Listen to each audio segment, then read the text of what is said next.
Landing a job out of college can be difficult, but did you know that volunteering your time for a local community or local organization can reward you with a 27% higher chance of getting a job out of college?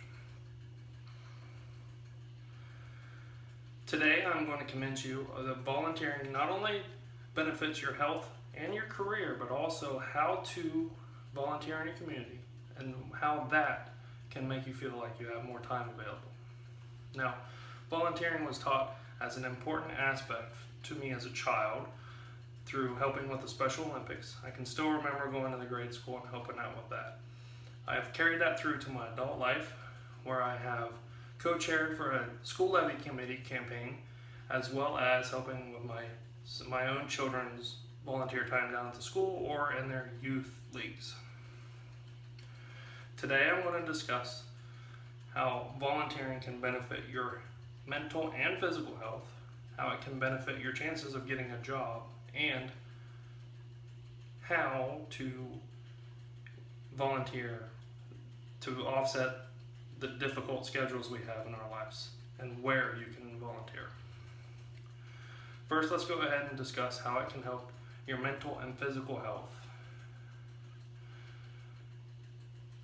Would you like to feel 5 years younger? While I understand that might not be a great selling point for some of you, for an older gentleman like myself, a middle-aged adult, it sounds great. A study performed at Ghent University out of Belgium showed results when surveying those who have volunteered that their increased self-esteem, self-efficacy, and more than active lifestyle volunteering provided sustainable or sizable gains. A study by the Corporation for National and Community Service also found that states with higher volunteer rates showed lower incidence of heart disease when adjusted for age. And an article in Americans Changing Lives found statistically significant positive relationships between volunteering and lower levels of depression. And volunteering isn't just great for your health, it's also great for your career. And it's not limited to just a line on your resume. The benefits of volunteering show tangible gains in personal skills as well as networking. As stated in the introduction, a study by the Corporation for National and Public Service found that a 27% increase in volunteering and the chances of getting employment. It was increased to 55% in rural areas. The authors concluded that this increase was due to increase of social capital and increased human capital. Social capital being communications with other people as well as networking with other professionals that are also volunteering, and human capital being the practice of your natural skills or the ones you're learning in college while volunteering. In a recent survey on LinkedIn, 41% of employers said that they viewed volunteer work in the same light that they viewed paid work, and 20% said they had made a hiring decision based on volunteer work. Now that we've discussed how volunteering is good for your own health and good for your career, let's discuss some ways you can help your community. The most challenging part of volunteering is always trying to fit it into our schedule.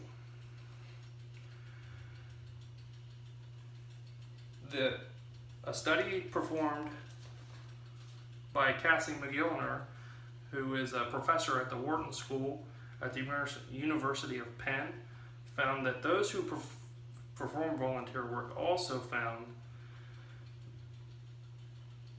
their lives to feel less rushed. The study concluded that the people who gave the time felt this way due to increased confidence. The increased confidence made it easier for them to perform their tasks throughout their daily lives after volunteering. There are many online sources and apps that can can pair you with different volunteer opportunities. Volunteermatch.org is one of those. They can provide you with either in-person community service or online community service. They offer their services after a short survey to find out which organization best fits your goals and your interests. There are also a number of apps available on devices that offer micro-volunteering. Micro-volunteering is a new aspect that allows you to provide your skills for just a few minutes at a time when you feel available. But when added up after everybody's done it, is a significant advantage. Imagine being able to use your personal communication skills or your marketing skills or editing skills so that they can then provide their releases. Another interesting aspect that's on the rise is voluntourism. Now, while this might sound interesting to a college student, imagine going overseas to be able to develop your career skills that you're learning right now while also getting to see the sights overseas. This can also include helping with disaster relief or even volunteering with Habitat for Humanity, so you can learn some important skills when you might want to try and do some do-it-yourself projects later in life. So as I draw this speech to a conclusion, I hope that I have provided a reason for you to volunteer and the means by which to do so. It is important to remember that volunteering is not only good for you, but also good for your community. While the benefits to you are significant in health and physical and mental health, as well as your career development. I want to leave you with one piece of information today in closing though. A recent experiment tested what method of charity was better. The researchers found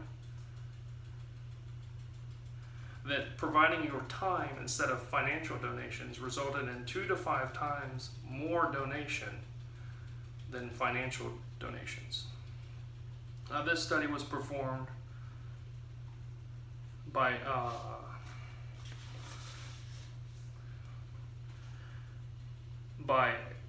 Brown, Meir, and Williams, and it was titled "Why Do People Volunteer?"